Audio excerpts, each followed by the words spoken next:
Welcome back mga katambalan, mga hot topic and issue pag-usapan natin. Update po tayong muli kay Alden Richard at kay Catherine Bernardo na kung saan nga po ay muli na namang nag-morning run itong si Alden Richard kasama ang kanyang mga kaibigan. Matatandaan nga na ito ay morning routine na ni Alden ang ginagawa niyang pagtakbo.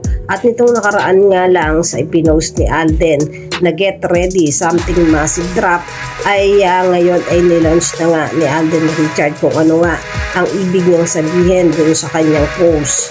Ito nga ay para sa first ever light camera run takbo para sa pelikulang Pilipino. Ito ay gaganapin sa May 11, 2025. At syempre, katuwang ang MyRead na kung saan nga ay CEO ito ko si Alden Richard. At kanina nga sa ipinromote nga ni Alden Richard ang takbo para sa pelikulang Pilipino, kasama naman niya ang veteranang aktres na si Boots Anson Roa.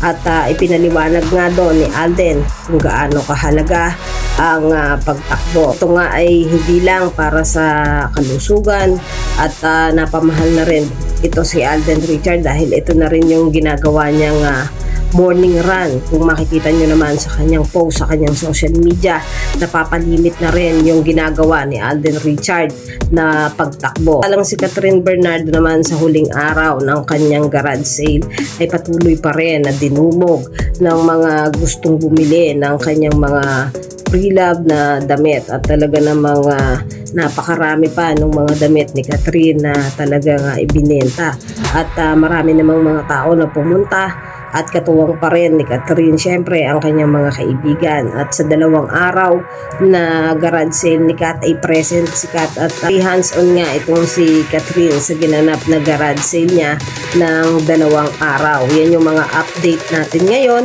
kay Alden at kay Catherine. Kayo mga katambalan, ano ang masasabi nyo? Comment lang sa comment section at pag-usapan natin. Yan ang mga hot topic and issue dito lamang sa Tambalang JK.